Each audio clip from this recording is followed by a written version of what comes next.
आयोग सबको इस्तेमाल किया जा रहा है। मैं सरकार शब्द नहीं बोलूंगा, मैं प्रधानमंत्री शब्द भी नहीं बोलूंगा, मैं गृह मंत्री भी नहीं बोलूंगा, माफ कीजिएगा, मैं कहूंगा गैंग्स ऑफ गांधीनगर। ये गैंग्स ऑफ गांधीनगर जिस तरह से हमारी एजेंसीज का दुरुपयोग करता है, आज वो बेनकाब हो गया, आज उस पोल खुल गई। राउज एवेन्यू की एक अदालत ने नेशनल हेरल्ड, जो पिछले 12 साल से आप लोग रोज सुनते हैं लगभग, का जो केस, जो ईडी ने एक फर्जी केस बनाया था, आज ईडी के उस केस का संज्ञान लेने से इनकार कर दिया। The court has refused to take cognizance of the ED's case on National Herald against Mrs. Sonia Gandhi, against Mr. Rahul Gandhi and others. ये साजिश क्या थी, ये साजिश क्यों थी, ये साजिश किसने रची? किसने रची? मैंने आपको बता दिया, गैंग्स ऑफ गांधीनगर। ये क्यों रची? आपने देखा आज से 3 दिन पहले, 2 दिन पहले रामलीला मैदान में लाखों लोग इकट्ठे हुए। आपने देखा कि राहुल गांधी बड़ी मुस्तैदी से, बड़ी निडरता से लोकतांत्रिक मूल्यों की रक्षा करने के लिए हमेशा सड़क पर होते हैं, हमेशा आवाज उठा रहे होते हैं। आपने देखा कि इस देश का संविधान और इस देश का लोकतंत्र तबाही होने की कगार पर है। अगर उसको कोई रोक कर खड़ा है तो वो राहुल गांधी है, वो कांग्रेस पार्टी है। ये साजिश इसलिए रची जा रही है कि कैसे राहुल गांधी को हतोत्साहित,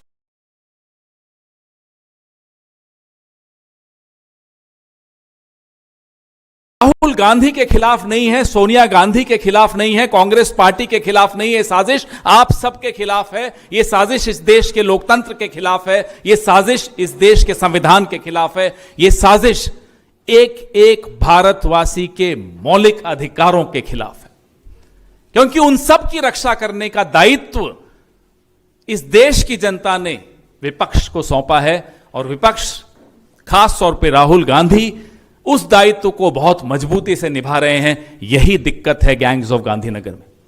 इनके जहन में अगर कुछ दिक्कत है तो वो यही है। ये साजिश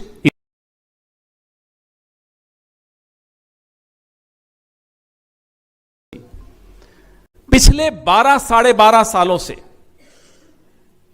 टीवी डिबेट्स हो रही हैं, हेडलाइन बनाई जा रही हैं, सुर्खियां बटोरी जा रही हैं, लोगों का ध्यान बाकी तमाम मुद्दों से हटाकर नेशनल हेरल्ड पर क्यों लाया जा रहा है? कभी पूछिए आप।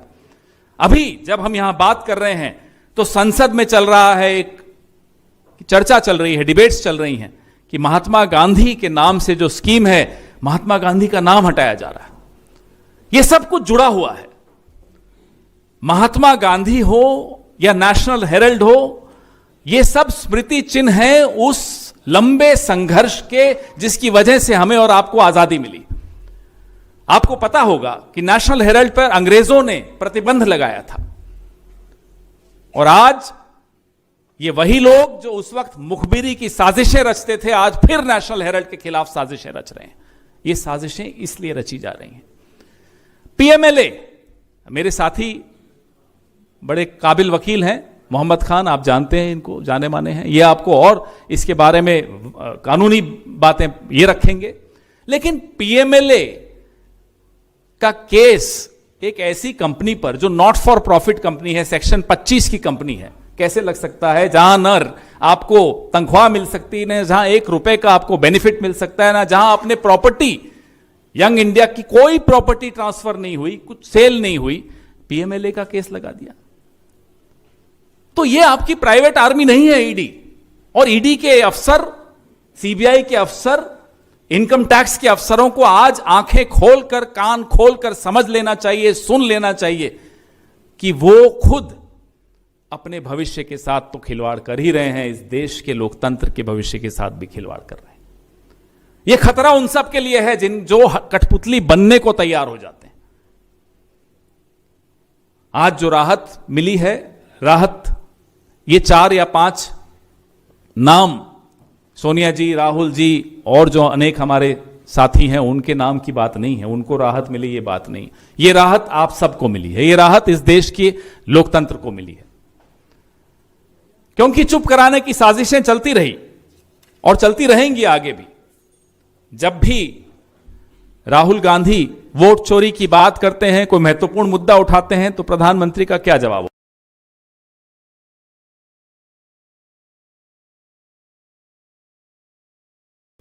अरे साहब, ये मुद्दे हैं, वोट चोरी मुद्दा है। जो आप इस देश की संपत्ति को बेच रहे हैं अपने दोस्तों को, यह मुद्दा है। बेरोजगारी मुद्दा है, गिरता हुआ रुपया मुद्दा है, बढ़ती हुई महंगाई मुद्दा है, महिला सुरक्षा मुद्दा है। हम क्यों नहीं उठाएंगे किसानों के मुद्दे? हम क्यों नहीं उठाएंगे संविधान के मुद्दे? हम क्यों नहीं उठाएंगे दलितों, आदिवासियों, अल्पसंख्यकों, महिलाओं, सबके मुद्दे? हम जब भी ये मुद्दे उठाते हैं, हमारा मुंह बंद करने के षड्यंत्र रचे जाते हैं। आज अदालत ने इन षड्यंत्रों को बेनकाब किया। आज राहत की सांस शायद ईडी वाले भी ले रहे होंगे कि चलिए, एक दबाव जो हम पर डाला जा रहा था वो खत्म हुआ। दबाव डालने वाले दो नाम हैं, नरेंद्र मोदी और अमित शाह। ये सरकार कहना मुझे लगता है उचित नहीं होगा इनको। सरकारें ऐसी नहीं होती। सरकारों पे कुछ लोग जिस तरह से काबिज होते हैं, जिस तरह के लोग काबिज होते हैं, उनको लगता है वो गैंग चला रहे हैं। इस वजह से ये स्थिति पैदा हुई है। पहले स्वामी, उसकी शिकायत नहीं चल पाई, फिर ईडी के स्वामी खुद चले आए, नहीं चल पाई। भाई, स्वामी की शिकायतें अगर इतनी गंभीरता से लेते हो तो प्रधानमंत्री के चरित्र पर भी काफी कुछ ट्वीट कर देते हैं। फिर आप ट्वीट डिलीट कराते हो, क्यों नहीं सिर्फ उनकी उस ट्वीट पर जांच कराते? प्रधानमंत्री के चरित्र पर जब स्वामी ट्वीट करता है तब आप चुप हो जाते हो, उनसे ट्वीट डिलीट कराते हो। कराइए ना जांच। वो तो एप्स्टीन फाइल्स, ये वो फलाना ढिमका बहुत कुछ बोल रहे हैं, करिए, चलाइए, मांग करते हैं हम भी, चलिए जांच करवाइए। मजाक बना के रखा है इस देश के लोकतंत्र का कि सारी एजेंसियों की आंखें खुलती हैं सिर्फ विपक्ष को देखने के लिए, कान खुलते हैं सिर्फ विपक्ष के खिलाफ। अब आपके सामने जो हुआ, तथ्य आपके सामने हैं। बार बार हम इस पूरे केस, इस पूरे प्रकरण के विषय में हम आपके सामने आते रहे हैं। अब तो आप लोगों को भी रट गया कि पीएमएलए में क्या सही फिट बैठता है, क्या नहीं बैठता, सेक्शन 25 की कंपनी कौन सी होती है। मोहम्मद जी और मेरी जरूरत ही नहीं आपको, आप खुद समझते हैं। फिर भी मैं मोहम्मद जी से आग्रह करूंगा, निवेदन करूंगा कि वो आपको संक्षिप्त में कानूनी पहलू भी समझाएं। नमस्कार साथियों, आप सब लोग इस मुद्दे को काफ़ी सालों से कवर करें, 12 साल से अधिक हो गए हैं।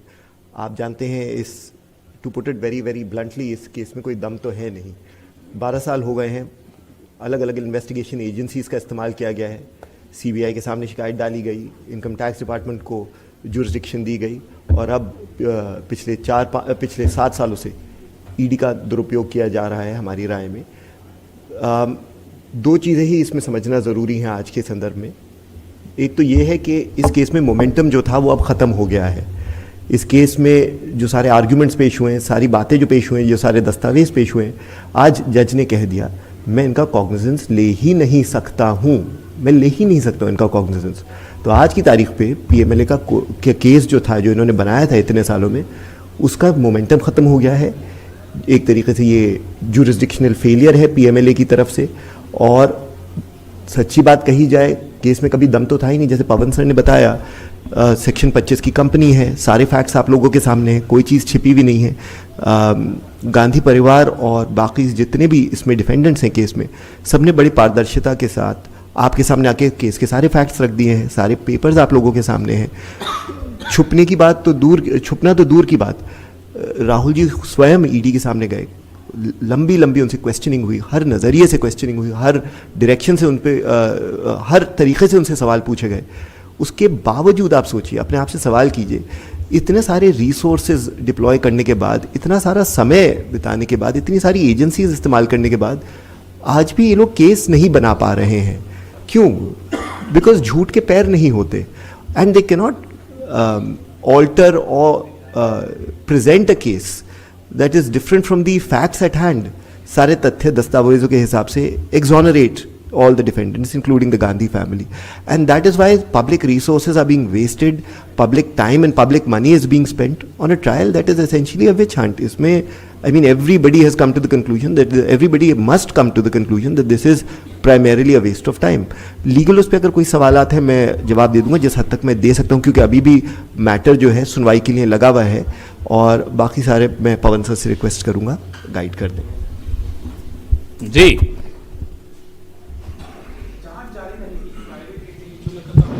उसके ऊपर चार्जशीट का नहीं था, लेकिन जांच जारी रहेगी और पुलिस ने भी इसके जो उन्होंने कहा वो अलग बात है। जैसा कि मैंने आपको कहा, कानूनी प्रक्रिया जो चल रही है उनकी, उस पर मैं टिप्पणी नहीं कर रहा, लेकिन यह बात पूरे देश ने समझ ली, पूरे देश ने देख ली कि आज एक बहुत बड़ी नैतिक और राजनीतिक जीत हुई है। नैतिक जीत इसलिए कि हम जिन मूल्यों के लिए लड़ाई लड़ रहे हैं, जिस वजह से हम पर यह घेराबंदी की जा रही है, आज वो घेराबंदी करने वालों के चेहरे से नकाब हट गया।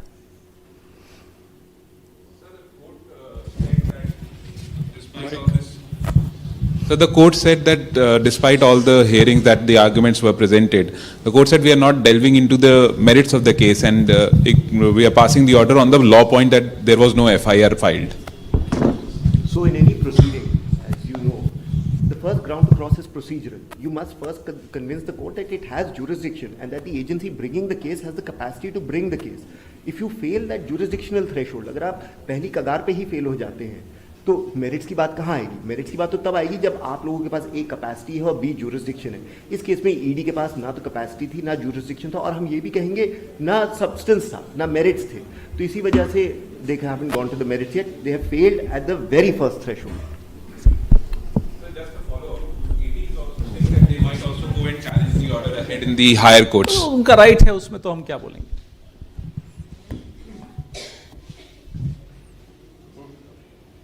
जब आरोप लगाते हैं ये लोग तो बड़े सवाल होते हैं, जब इनके आरोप गिर जाते हैं तो सवाल नहीं पूछते। आप लोग पूछिए ना। ये जो सर केस है कोर्ट से राहत मिली कांग्रेस को, इसके बाद इस केस की आगे क्या दशा दिशा होने वाली है बताएंगे, ये तो वकील साहब बताएंगे। कांग्रेस अब आगे क्या करेगी इसमें? आप भी पूछ लीजिए, हो सकता है कनेक्टेड हो, बाद में पूछेंगे। ठीक,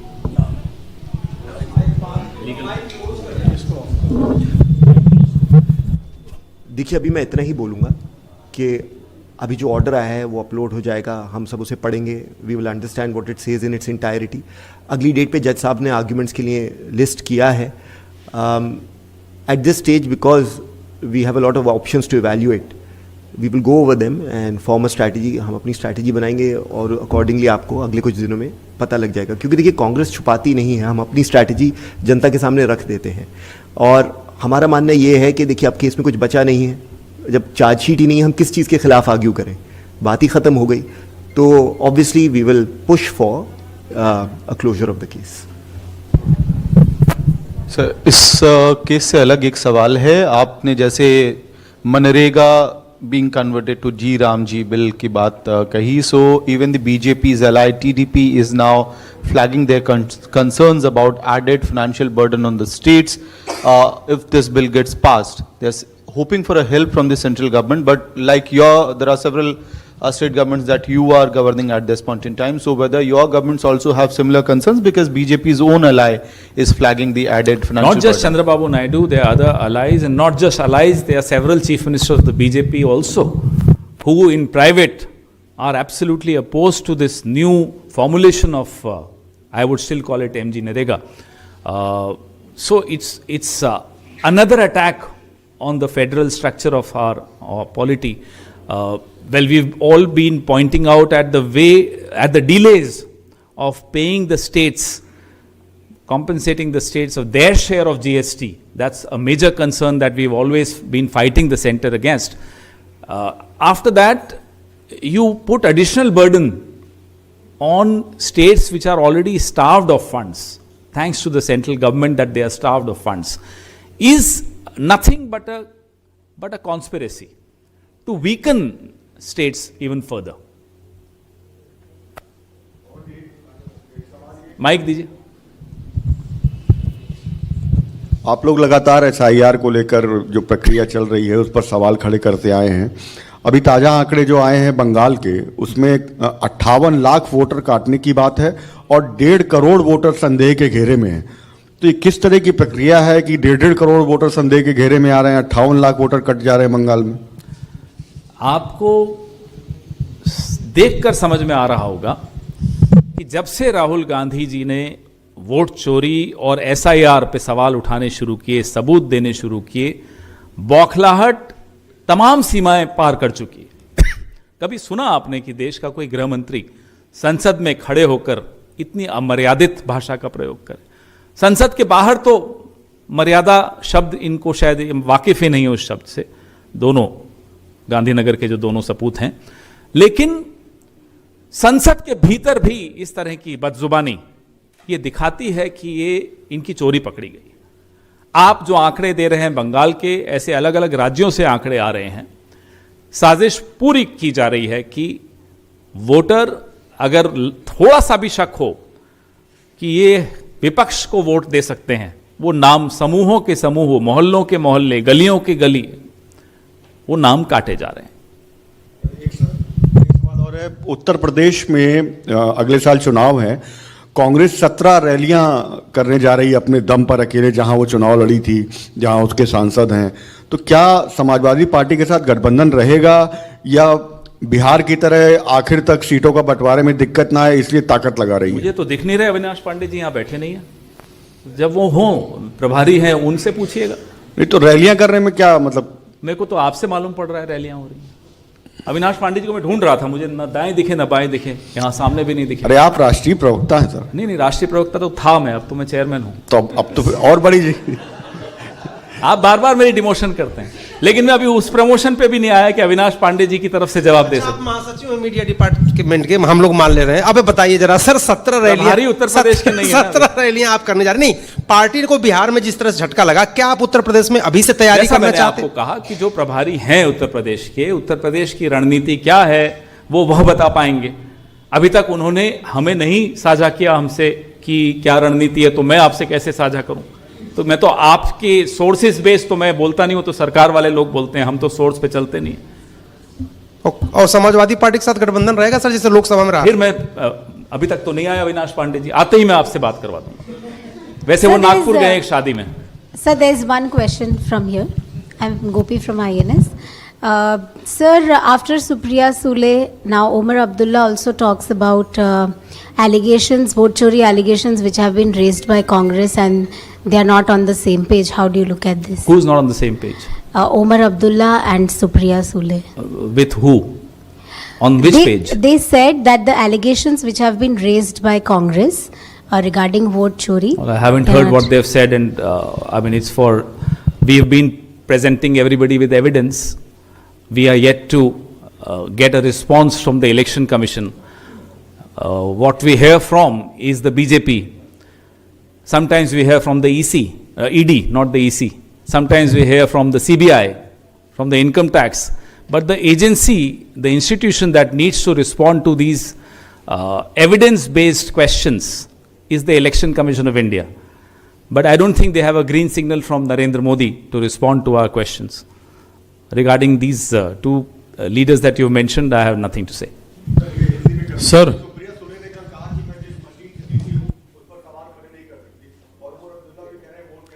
जैसा मैंने कहा, जो हमने सवाल पूछे हैं मशीन से कहीं हटकर पूछे हैं, हमने पूरी प्रक्रिया पर सवाल लगाए हैं, हमने वोटर्स लिस्ट पर सवाल उठाए हैं, हमने ब्राजीलियन मॉडल की फोटो 222 जगह आपके सामने रखी है, हमने डुप्लीकेशन आपके सामने रखी है, हमने यह भी एक्सपोज किया है कि जो डुप्लीकेशन का जो सॉफ्टवेयर है वो चलता ही नहीं है।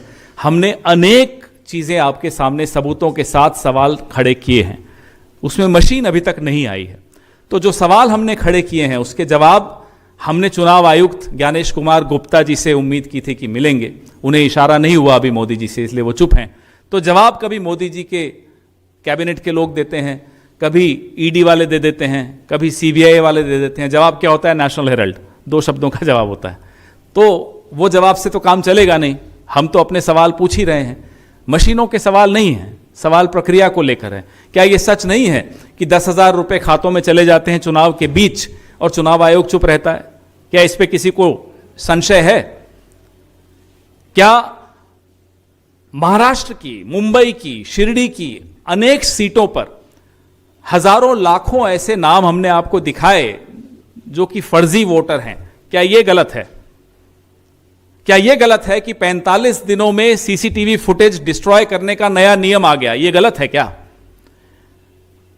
मुझे बताइए, क्या मशीन रीडेबल इलेक्टोरल रोल मांगना क्या अपराध है, गुनाह है इस देश में? क्या इसमें किसी को आपत्ति है? सवाल हमारा फ्रेंच में है, जवाब आप हिंदी में देते हो तो काम नहीं चलेगा ना साहब।